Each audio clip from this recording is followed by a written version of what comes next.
So there I was, just your average Joe working the meat section at the supermarket, trying to survive another day in the retail jungle. Let's call the place Save Mart, a name that's ironically misleading given the drama that unfolded. Now, Save Mart is a hotbed for bizarre incidents, but this one took the cake.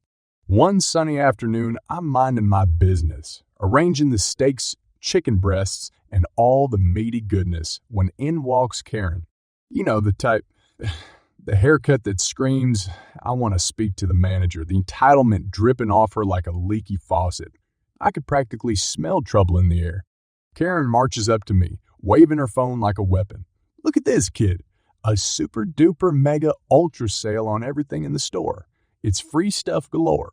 Now, I ain't no Sherlock Holmes, but something about that it looks sketchy. You ever get that gut feeling like you're about to be scanned? Yeah, that. I scratched my head trying to keep it cool. Ma'am, that looks a bit fishy, you know? Like, too good to be true fishy. She narrows her eyes at me, nostrils flaring. Fishy, are you calling me a liar? I demand to see the manager and get my freebies? Great, just what I needed. A one-way ticket to the managerial office.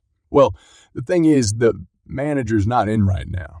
Got some bigwig meeting at the regional branches or something. She huffs like an angry bull. Unbelievable. Get him on the phone. I want my free stuff and I want it now. I dial up the manager, who's probably regretting every life choice that led him to this moment. Karen snatches the phone from me, barking into it like a drill sergeant on steroids. After what feels like an eternity, she hands it back with a smug grin. He's coming, and I better get everything on that ad. As if on cue, Karen's anger level ascends to DEFCON 5. She eyes the shelves like a hawk sizing up its prey. Without warning, she starts to climb. Yes, climb. Onto a shelf stacked with fresh strawberries. Hey, ma'am, you can't be doing that, I shout, but she's in her own little entitled world. She perches herself on the strawberries like it's a throne. I'll stay up here until I get what I deserve. And if anyone tries to take me down, well, let's just say it won't be roses and sunshine. Now, at this point, I'm torn between thinking this lady is a grade, a lunatic, and wondering if I'll have to call animal control because, you know, humans shouldn't be perched on produce. I give her the, you gotta be kidding me. Look, ma'am, you're gonna squash those strawberries and that's gonna be on you. She shoots me a glare that could curdle milk. I don't care. I'll squash every berry in this store if I have to. People are gathering smartphones out ready for the next viral sensation. I'm just hoping it won't involve me. Eventually, the manager arrives, sweating and looking like he aged a few years in the last half hour. Ma'am, please get down. We can talk about the ad, but you can't sit on the produce. It's against the rules, the manager pleads, doing his best to sound professional. But Karen, she's in her kingdom now, looking down on us mere mortals. I won't budge until I get what's rightfully mine. And if you don't comply, well, I will fart on your product. Now, I'm not a superhero, but I've faced some tough situations. Yet, I've never had to deal with a lady threatening to unleash the ultimate fartacalypse on our produce aisle. The manager, desperate to defuse the situation, promises to look into the ad. He's whispering to me, just get her down. We'll figure it out. So I, the unsung hero of the meat section, attempt to negotiate with a woman perched on strawberries, threatening to unleash unholy gases. Ma'am, look, the manager said he'll check the ad, but you gotta come down. We can't have you sitting on the goods. She squints at me, then grins like the Cheshire Cat. Fine, I'll grace you all with my dissent. But remember, I'm doing this for the people. As she steps down, the crowd lets out a collective sigh of relief. But here's the kicker. Her white pants are now more of a strawberry red. I try not to laugh, but it's like witnessing a live-action comedy. The manager, bless his soul, maintains some dignity. Ma'am, we'll look into the ad, but you'll have to pay for the damaged strawberries. Karen's face goes from triumphant to horrified. Pay? For what? This is your fault for not giving me my free stuff. The manager ain't having it. You damaged our produce. You're paying for it. And maybe next time think before turning our strawberries into a makeshift cushion. Karen, now realizing the consequences of her berry throne, tries to save face. This is absurd. You can't make me pay for this. I demand to speak to someone higher up. The manager sighs, probably contemplating his life choices again. Ma'am, I am the highest up you're gonna get right now. Pay for the strawberries or we'll have to involve the authorities. The crowd is loving this. I can see people recording, probably planning to upload this escapade on the internet. Karen, however, is not amused. She's digging through her bag like a raccoon in a trash can, muttering about how she'll sue us all. Finally, she produces her wallet and slams a few bills on the counter. This is robbery, and I'll be reporting you all. The manager, unfazed, counts the money. Good enough. Now, please leave before we have to take more drastic measures. Karen snatches her wallet and storms out, leaving a wake of laughter behind her.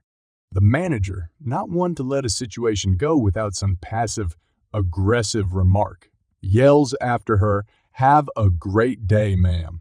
And remember, our prices are not the only things that are firm. The crowd erupts in laughter, and I can't help but chuckle myself. It's not every day you see someone turn a produce section into their personal protest space. As the commotion settles, I get back to arranging the meat, feeling like a survivor of a bizarre retail battle. The gym had always been my sanctuary, a place where I could escape the chaos of life and immerse myself in the world of weights and treadmills. One of my favorite post-workout rituals was the visit to the recovery area, a haven of relaxation boasting a sauna and steam room. But, as fate would have it, this serene retreat underwent renovations during the Christmas holidays, closing its doors until Monday. The anticipation of reclaiming my usual spot in the sauna fueled my workouts, and when the day finally arrived, I couldn't have been more excited. As I finished my afternoon workout, I made my way to the recovery area. The familiar scent of eucalyptus filled the air, and I eagerly pushed open the door to the sauna. However, what awaited me was far from the tranquil scene I had envisioned. The sauna was almost entirely full, a congregation of individuals seeking respite from the outside world. I scanned the three-tiered benches, all L-shaped, only to find limited space on the bottom row. With a sense of resignation, I claimed one of the available spots, the last refuge for those arriving late to the heated oasis. The remaining space was quickly snatched up by another gym goer, leaving the newcomers with no choice but to stand awkwardly on the scant floor space. As the door swung open and closed, a constant flux of people entered and departed, yet the sauna's capacity remained stubbornly at its limit. The situation took an unexpected turn when my gaze shifted to the top row, where a woman, approximately 50 years old, lay sprawled on her back. Her hands extended fully behind her. She occupied a space large enough for at least 5 people. The sauna, already cramped, seemed to shrink further under her monopolizing presence. As minutes ticked by, a growing discomfort settled in the sauna. People exchanged glances, conveying their shared annoyance at the selfish occupancy of space. After enduring the cramped conditions for what felt like an eternity, the lady finally decided to sit up. However, rather than acknowledging her encroachment and making amends, she rudely demanded that a group of guys below her move so she could exit. The group, visibly irritated, shuffled to create a path for the lady to pass. As she maneuvered towards the door, a collective tension gripped the sauna. Suddenly, a sound echoed through the room, a discordant note in the hushed atmosphere. The lady, with no regard for the discomfort she had caused, paused, released a distinct noise, and then casually opened the door, leaving the sauna behind. The group of guys erupted into a mix of laughter and outrage. It turned out that this lady had a history of obstinately refusing to share the top row, disregarding polite requests to make room. Her defense, that she was there first, was met with frustration from those around her, and she stubbornly ignored subsequent attempts to appeal to her sense of decency. The incident lingered in the air like the lingering scent of eucalyptus. The violation of sauna etiquette, coupled with the audacious act of letting it rip in the confined space, left me, and I suspect others, irked for days to come. Who could fathom such audacity in a sanctuary of serenity? The gym, usually a realm of discipline and respect, had witnessed a breach of decorum that would not be easily forgotten. When I, 31 female, had my wedding 5 years ago, we decided to host it at my wife's 31 female mother's house. We dressed up the garden, and it looked magical. We were able to have a stunning garden wedding with about 100 guests, relatively cheaply. On the big day, while getting set up, my EM was buzzing around making a complete nuisance of herself. trying to change how tables were arranged and allocated, and bothering both my wife and I while we were getting ready for the ceremony. Our friend, who was unofficial manager of the wedding, was doing his best to keep her satiated while also keeping her from bothering the brides. When it came time to speeches, I made mention of people who specifically helped and people who were a part of the wedding party. My sister was mentioned as she was a part of the wedding party, and my mother-in-law was mentioned for partially funding the wedding and hosting it at her house, investing a lot of time and effort. In the end, my EM did not get mentioned because she did not help, but rather hindered, and has honestly never done anything to support us. When it became clear she was not getting mentioned, her family started shouting at me from across the garden, reminding me to mention my mother. Out of surprise and shock, I made a quick mention, but I honestly had no idea what to even say. It made no sense to me to mention her. Shortly after, she left in tears, and she took her entire extended family with her, about 1/4 of the guests. Most of them didn't even say goodbye.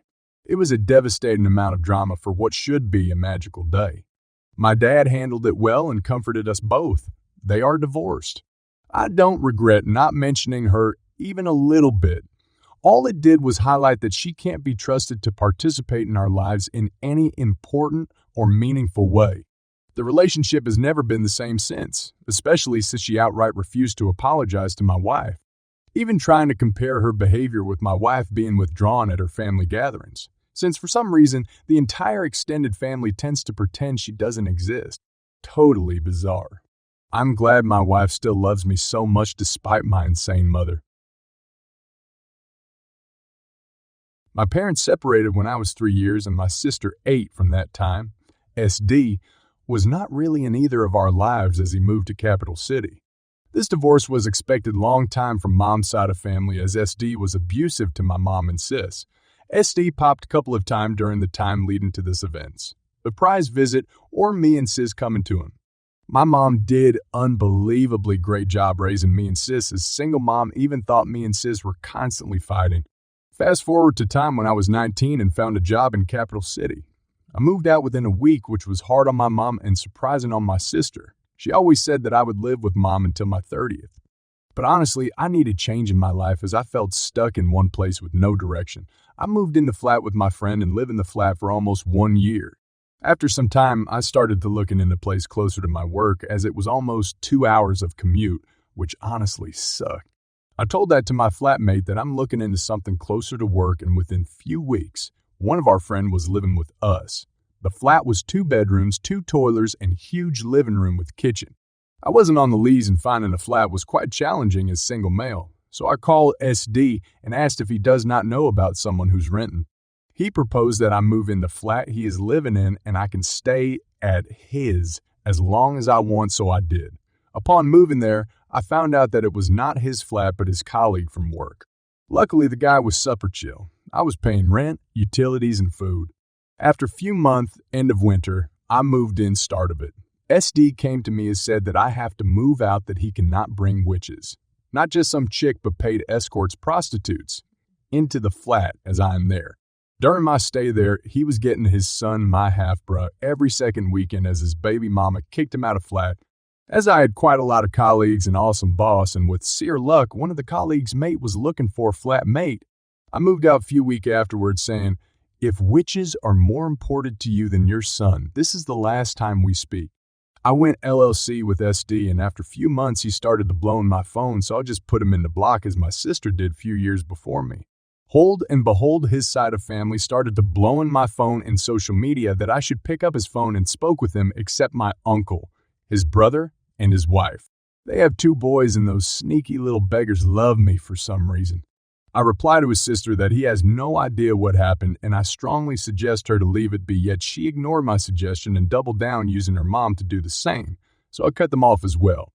All was quiet for some time, but as 2020 rolled out a window, I got call from my sis that SD showed unannounced at her work. She lives and works 150 kilometers from Capital City, and demanded her to apologize for cutting him from her life. As you can imagine, my sis ripped him a new one and sent him packing afterwards. She called me up and told me what happened. I was flabbergasted to say the least. I was working in corp office of one of the known giant internet-based enterprise selling basically anything. I had a gut feeling that he would try to show up at my work as well as he was working in public transportation, and it's possible that he saw me getting out or in at stop really close to my work, and yup, it happened. One lovely day, I got call from reception that someone come to see me and if I could go down. I asked who it is, and they said it's SD, so I just laughed and told them that I don't want to have anything to do with him and he is bothering them to call police. In that time, I viewed the entrance and I could see how pissed and angry he was, and I just laughed. SD waited for 2 hours for me to get off work, but sucks to be him. I was working for another 5 hours, so that wasn't happening. During the time, as I stated above, I was in contact with my uncle, and I was spending some quality time with them and boy during a few days over the years. After a few years, I landed a new position in company and was about to relocate it when I bumped into his ex. I was always on good term with her, and we just stared chatting. He told me that he stared dating a lady 15 years older than him, and they are planning to buy a house and all that. I just laughed as I know I would be quite a distance from them. After moving and spending half a year in a new city, I moved to the same city as my sister lived in. I had to go to business trip abroad for 3 weeks. During those 3 weeks, I wrote to my cousin and asked him if he knew if SD would be at his mom's place, as I decided that the only victim who's suffering from this is my grandma, who does not deserve that. He told me that SD is working whole week, including weekends, so on my way back, I decided to surprise visit my grandma and his sister as she lives with her. I showed up unannounced as my cousin didn't spill the beans of my plans. Grandma was super happy that she saw me after well over 8 years, and I had talked with my aunt. I told her that I'm willing to talk with her, but she needs to stop putting her nose where it does not belong and keep it shut from SD, and she agreed. We talked, including Grandma, for almost 8 hours, and I had to leave. Fast forward to beginning of 2023, where my uncle had his 50th birthdays, and I decided to surprise him with my presence at the party and bottle of his favorite rum. I called his wife and asked if SD will be there, and she told me that they are out of the country and she will keep my visit secret, not to spoil the surprise for my uncle. I also checked with additional members of family from his side to make sure, and it was true. I followed through and showed up at his birthday party, and you could see how happy he was that I was there. As we started to drink and smoke cigars with Uncle, quite early alcohol loosened up his tongue, and he told me that SD tried multiple times to convince him to call me up for visit, and SD would be waiting there to confront me. But Uncle straight up told him to shove this idea up his butt, as he didn't want to destroy our relationship because of his and his son's sake. During the party, daughter of SD's soon-to-be wife showed up. I didn't know her, and she did not know who I was. No, we are not related whatsoever, as she is older than me. And as the party was going to end, I took a bottle of rum and went to garden. To my surprise, she showed up, and after half an hour, we hooked up. In summer, I took 3 weeks of vacation and decided that it's time to finally change my last name to my mom's maiden name as Big Fat Line from SD. Well, my auntie, Uncle's wife, wasn't happy saying what would Grandpa think, but I reminded her that he is long death and his point of view would be irrelevant either way. SD did not try to contact me nor my side of family, which I am grateful for, and I feel like I'm starting to finally live without need of looking behind my shoulder.